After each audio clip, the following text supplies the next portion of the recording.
വീട്ടിലിടാനുള്ള സാധനം അമ്മച്ചിനെ അറിയാൻ പറ്റില്ല. വീട്ടിലിടാനുള്ള സാധനം കാണിച്ച് അമ്മൂച്ചിനെ ചീത്ത പറയുന്നത്. അമ്മച്ചനെ അങ്ങനെ അമ്മച്ചൻ നല്ല ഗുഡ് ബോയ്യാ. ഋഷി പോലെ കാണിച്ചത്. അമ്മച്ചൻ അങ്ങനെ അമ്മച്ചൻ നല്ല ഗുഡ് ബോയ് ആട്ടോ. അമ്മ എങ്ങനെയുണ്ട്? വീട്ടിൽ എങ്ങനെയുണ്ട്? ഭയങ്കര ദേഷ്യക്കാരിയാണോ? പണ്ട് ജിമ്മിൽ പോകാറുണ്ടായിരുന്നു. ഓ നീ എന്താ ബന്ധമുള്ള? ജിമ്മിൽ പോകാറ്? അമ്മ തല്ലാറുണ്ടോ? അമ്മ വടി എടുത്ത് കൈ കൊണ്ട് തല്ലാറുണ്ടോ? പിച്ചാറുണ്ടോ? അമ്മ ഏറ്റവും കൂടുതൽ ദേഷ്യപ്പെടുന്നത് എന്തിനു വേണ്ടിട്ടാ? എങ്ങനെ ദേഷ്യപ്പെടുന്നത്? അങ്ങനെ അവനെ ദേഷ്യപ്പെടാനും മാത്രമുള്ള വലിയ ഒരാളോട് അത് നല്ല കാര്യമല്ലേ? അത് നമുക്ക് മിടിക്കുക അമ്മ ആ കാര്യത്തിൽ.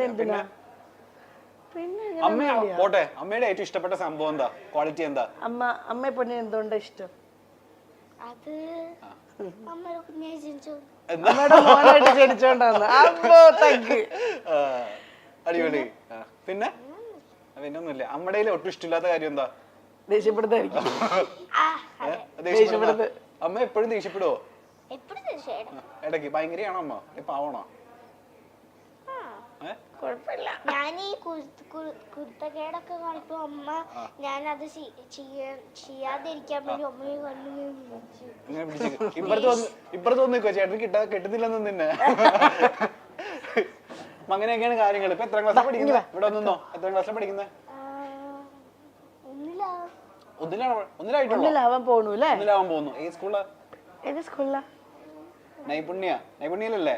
നൈപുണ്യയിലെ ഫ്രണ്ട്സ് ഒക്കെ ഒന്ന് ചോദിക്കാറുണ്ട്, അമ്മ ഫാൻ ആണല്ലോ, അമ്മയുടെ ചോദിക്കണ്ടോ?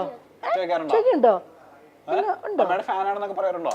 കുഞ്ഞുകുട്ടികളല്ലേ, അറിയില്ലായിരിക്കും അല്ലേ? ചോദിക്കാറുണ്ടോ? മുട്ടത്ത് നീ എന്നോട് ഇതുവരെ ചേച്ചിക്ക് അറിയില്ലായിരുന്നോ? എന്നോടൊന്നും ഇതുവരെ പറഞ്ഞിട്ടില്ലല്ലോ. ഓ ഇങ്ങനെ വല്ല ഇന്റർവ്യൂ പറയാൻ വേണ്ടി ഞങ്ങൾ വെച്ചിരുന്നതൊക്കെ പോലെ. അടിപൊളി കേട്ടോ ചേച്ചി. അപ്പൊ നമ്മളുടെ ഇന്റർവ്യൂവിൽ ചെറിയൊരു സെഗ്മെന്റ് ഉണ്ട്, പ്രാങ്ക് ഓഫ് ഫ്രണ്ട് എന്നുള്ളതാണ് നമ്മളെ സെഗ്മെന്റ് പേര്. ചേച്ചിക്ക് അത്രയും കോൺഫിഡൻസ് ഉള്ള എനിക്ക് തല്ല് കിട്ടുമെന്ന് കോൺഫിഡൻസ് ആണോ? ഇല്ല, ചേച്ചിന് അത്രയും കട്ടക്ക് കൂടെ നിൽക്കുന്ന ഏതെങ്കിലും ഫ്രണ്ട് വിളിച്ച് നമുക്ക് പറ്റിക്കാം. ആരും നമുക്ക് പറ്റിക്കാൻ യോഗ്യതയുള്ള ഒരു ഫ്രണ്ട് ആരാ? പറ്റിക്കുന്ന ആർക്കോ? പറ്റിക്കുന്ന ഈ യോഗ്യത ഒന്നുമില്ല. അങ്ങനെ നമുക്ക് മഞ്ജു പിള്ള ചേച്ചിനെ വിളിക്കാം. മഞ്ജു ചേച്ചി ആകുമ്പോഴത്തേക്ക് നമ്മൾ എന്ത് ചെയ്താൽ ചിലപ്പോൾ എല്ലാവരും എല്ലാ രീതിയിലും എടുക്കണമെന്നില്ല. അങ്ങനെ ഇൻഡസ്ട്രിയിൽ മറച്ചിട്ട ഫ്രണ്ട്സ് ഒന്നും എനിക്ക് വളരെ കുറവാ. മഞ്ജേച്ചി പിന്നെ നല്ല മഞ്ജേച്ചി അത് പിന്നെ വലിയ കുഴപ്പമില്ല. ചേച്ചിനെ വിളിക്കാം. ചേച്ചിനെ വിളിച്ചിട്ട് എന്താ പറയാ? ചേച്ചിനെ വിളിച്ചിട്ട് എങ്ങനെ പറയാം? നമുക്ക് ഹോട്ടലിൽ ഇരിക്കുക, ഞാൻ പൈസ എടുക്കാൻ മറന്നുപോയി, ചില വലിയൊരു എമൗണ്ട്, ഒരു 4200 രൂപ അടയ്ക്കണം, ഞാൻ ബാംഗ്ലൂരിലാണ് നിൽക്കുന്നത്, ചേച്ചി പെട്ടെന്ന് ഒന്ന് ടെസ്റ്റ് ചെയ്ത് തരുമോ എന്ന് ചോദിച്ചാൽ മതി. ടെസ്റ്റ് അല്ലല്ലോ, ഇപ്പൊ ഗൂഗിൾ പേ അല്ലേ, ഗൂഗിൾ പേ തരുമോ? ഗൂഗിൾ പേ ചെയ്ത് ടെസ്റ്റ് ചെയ്ത് തരുമോ? ഗൂഗിൾ പേയുടെ ആദ്യത്തെ പേര് ടെസ്റ്റ് എന്നായിരുന്നു. ഗൂഗിൾ പേ ചെയ്ത് തരുമോ? ആണോ? ജസ്റ്റ് ഫോർ നോളജ് പിടിച്ചോ. ഗൂഗിൾ പേ ചെയ്ത് തരുമോ എന്ന് ചോദിച്ചാൽ മതി. ഗൂഗിൾ പേ കൺഫ്യൂഷൻ വേണ്ട. വിളിച്ചോ? ലൗഡ് സ്പീക്കർ ഇടണം. പണി ആവരുത്. ഞാൻ ഇടയ്ക്ക് ഷൗട്ട് ചെയ്യാം. ഇംഗ്ലീഷിൽ ഷൗട്ട് ചെയ്യണല്ലോ, എനിക്കറിയില്ലല്ലോ.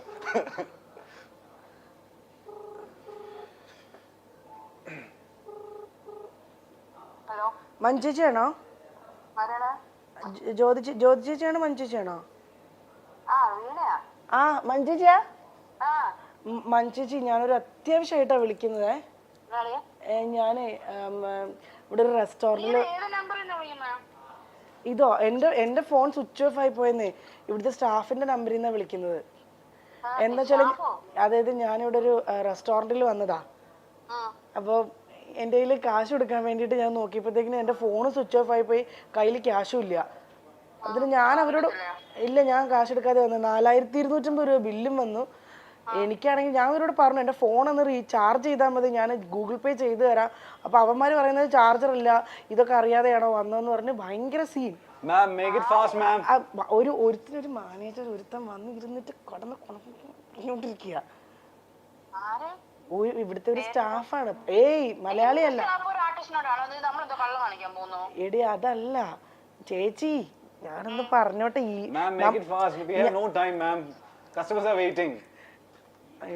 ചേച്ചി അല്ല ചേച്ചി,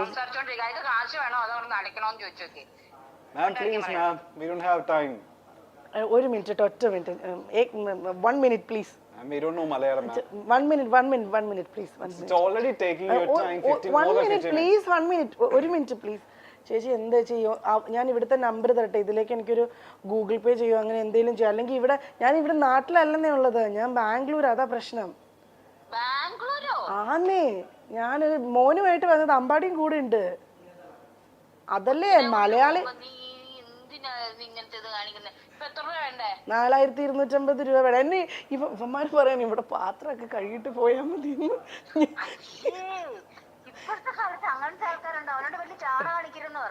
എന്തില് പറയും ഞാൻ.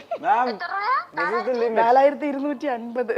4250 രൂപ അവനെ എണ്ണി കൊടുത്തിട്ട് അവന്റെ മുഖത്തേക്ക് ഒരു 500 രൂപ വലിച്ചെറിഞ്ഞിട്ട് നീ മറ്റേ സിനിമയിലെ വല്ല സ്ലോ മോഷൻ ഇറങ്ങി പോയിട്ട് ഞാൻ പൈസ വെച്ചുതരാം. എവിടുന്ന് ചേച്ചി എങ്ങനെയെങ്കിലും ഉള്ള പൈസ കൊടുക്കുക. കാരണം വെച്ചാല് 500 ഒരു മിനിറ്റ് പ്ലീസ്, ഒരു മിനിറ്റ്. ആ ശരി, ഗെറ്റൗട്ട് കിടത്തിക്കാൻ. ചുമ്മാ ഇവൻ കിടന്ന് ഷോ ഓഫ് ആന്നേ. ഒരു താടി വെച്ച ഒരു ചപ്രാമോന്തം വെച്ച ഒരുത്തൻ ആന്നേ. ഇവനൊന്ന് മലയാളം. 1 minute ചേച്ചി ഒന്ന് ഞാനൊരു നമ്പർ പറയാം. മൊബൈൽ നമ്പറിലേക്ക് ഒരു 4250 ഒന്ന് ഇട്ട് കൊടുക്കുവോ വേഗം? അവനോടൊന്ന് കേരളത്തിലോട്ട് ഒന്ന് കാലൂത്താൻ പറയടി. കേരളത്തിലോട്ട് വരാൻ പറ. ഒരു മിനിറ്റ്, അയാൾക്ക് എന്താ സംസാരിക്കണം ഞാൻ കൊടുക്കാം. Ma'am, please speak in English, okay? I don't know Malayalam. എനിക്ക് ഇംഗ്ലീഷ് അറിഞ്ഞൂടാ. എനിക്ക് ഇംഗ്ലീഷ് അറിഞ്ഞൂടാ. What is this woman speaking? I don't know. I don't get her language. നിന്റെ ഫോൺ വാങ്ങിക്കാൻ പറഞ്ഞ തിരിച്ചു കൊടുക്കടാ. ചേച്ചിക്ക് മനസ്സിലായി, പ്രാങ്ക് ആണ് ചുമ്മാ. ചേച്ചി സത്യം പറഞ്ഞു, ചേച്ചിക്ക് മനസ്സിലായില്ലേ പ്രാങ്ക് ആണെന്ന്? ചേച്ചി മനസ്സിലായിട്ടുണ്ടായിരുന്നില്ല, ഞാൻ വെറുതെ ചേച്ചി. ഹലോ ചേച്ചി, ഹായ്. എന്റെ പേര് ഗദ്ദാഫി എന്നാണ്. ഞാൻ ചാനലിൽ നിന്നാ. ചുമ്മാ ഞങ്ങൾ പ്രാങ്ക് ചെയ്തതാ. മനസ്സിലായി. ചപ്രമോറൻ എന്നൊക്കെ എന്നെ താടി വെച്ച അവൻ കൈ. ഞാനൊരു കാര്യം പറയട്ടെ, നിങ്ങൾക്ക് പറ്റില്ല. നിങ്ങൾ എന്നെ പ്രാങ്ക് ചെയ്യാനായിരുന്നെങ്കിൽ ആ മാങ്ങാമോറി എടുത്ത് പറ, പ്രാങ്ക് ചെയ്യാനായിരുന്നെങ്കിൽ ഒരു കാരണവശാലും 4500 വിളിക്കരുത്. അവിടെ വന്ന് ഞാൻ അങ്ങോട്ട് പറഞ്ഞൊരു ഐഡിയ, വല്ലതും നശിപ്പിച്ചെന്നോ എന്തെങ്കിലും പറഞ്ഞിട്ട് 2.5 ലക്ഷം രൂപ 3 ലക്ഷം രൂപ ചോദിക്കണം. പിന്നെ ഞാൻ അവിടെ ചെന്ന് നശിപ്പിച്ചാലും ഞാൻ നമുക്ക് 2.5 ലക്ഷം രൂപ കൊടുക്കാൻ. എടി ഇത് തന്നെ നീ കൊച്ചുമായിട്ട് അവിടെ പോയി നിക്കുവാന്ന് പറഞ്ഞോണ്ടാ ഞാൻ നിനക്ക് കാശ് അയച്ചുതരാന്ന് പറഞ്ഞു. എന്നോട് ചോദിച്ചേ പ്രാങ്ക് ചെയ്യാൻ പറ്റിയ ഏത് സൂര്യാമൻ. എനിക്ക് അങ്ങനെ ഇൻഡസ്ട്രിയിൽ ഒരുപാട് ഫ്രണ്ട്സ് ഒന്നും ഇല്ല. ഉള്ളതിൽ നല്ല രീതിയിൽ സ്പോർട്സ്മാൻ സ്പിരിറ്റിൽ എടുക്കാൻ മഞ്ജു ചേച്ചി മാത്രമേ ഉള്ളൂ. ധൈര്യമായിട്ട് വിളിക്കാം. അപ്പൊ മഞ്ജു ചേച്ചിയെ വിളിക്കാന്ന് പറഞ്ഞത് എന്റെ ഫോൺ.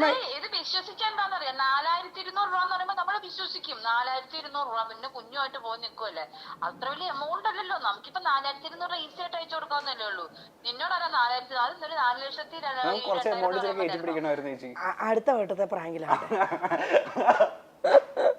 എന്തായാലും ചേച്ചി താങ്ക് യു സോ മച്ച്. എവിടെ ചേച്ചിയുള്ളേ? ഞാൻ മൈസൂർ അടി. ഞാൻ ബേസിലിന്റെ ഒരു പടത്തിലാണ്. ഏത് പടം? ഫാലിമി എന്ന് പറഞ്ഞൊരു സിനിമ, അതായത് ഫാമിലിയെ തിരിച്ചിടുന്ന.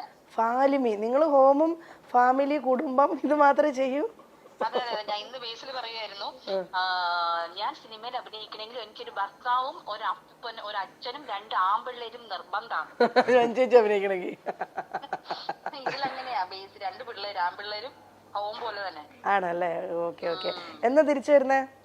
ഞാന് മെയ് 2-ാം തീയതി വരും. മെയ് 2-ാം തീയതി ട്രിവാൻഡ്രം വന്നാൽ ഇതിന്റെ ബാക്കി ഒരു ദിവസം കൊണ്ട് ഷൂട്ട് ഉണ്ട്. ചേട്ടൻ മുട്ട അടിക്കണം. അത് ഇവിടുന്ന് മുട്ട അടിച്ചിട്ട് വീട്ടിൽ വന്നിട്ടൊരു സീൻ. ഓ ശരി ശരി. ഓക്കെ ചേച്ചി. അപ്പൊ എന്തായാലും ശരി, താങ്ക് യു. സോറി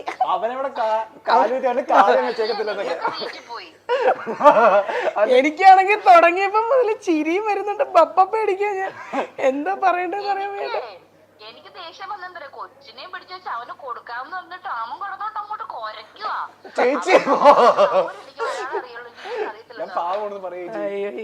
ഇവൻ പാവാന്ന് പറയാൻ പറഞ്ഞിട്ടുണ്ട് കേട്ടാ. ശരി ചേച്ചി, എന്താ വിളിക്കാം. ശരി ചേച്ചി, ഞാൻ ഇത് കഴിഞ്ഞിട്ട് വിളിക്കാം. ശരി ഓക്കെ. എന്റെ മകൻ സന്തോഷവാനാണ്. അവൻ ഞങ്ങളെ രണ്ടുപേരെയും മിസ് ചെയ്യുന്നില്ല. കണ്ണൻ വരുമ്പോൾ അവൻ അദ്ദേഹത്തിനൊപ്പം പുറത്തു പോകാറുണ്ട്. അവൻ അച്ഛൻ്റെ സ്നേഹം കിട്ടുന്നുണ്ട്. എനിക്കൊരമ്മയുടെ സ്നേഹം മാത്രമേ കൊടുക്കാൻ പറ്റൂ. അച്ഛൻ്റെ സ്നേഹം കൊടുക്കാൻ പറ്റില്ല. അത് അവന് അദ്ദേഹത്തിലൂടെ ഇപ്പോഴും കിട്ടുന്നുണ്ട്.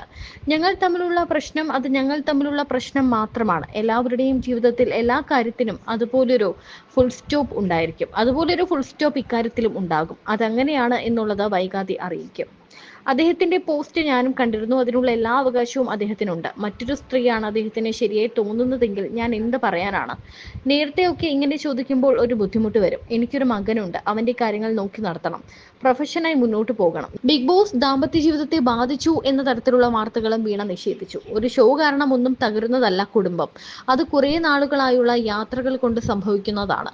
ബിഗ് ബോസ് കാരണം എന്റെയും മഞ്ജു പത്രോസിന്റെയും ഒക്കെ കുടുംബം തകർന്നുവെന്ന പല കമന്റുകളും കണ്ടിരുന്നു. അതങ്ങനെയല്ല. താൻ നേരിടുന്ന ബോഡി ഷെയ്മിങ്ങിനെ കുറിച്ചും വീണ നായർ പറയുന്നുണ്ട്.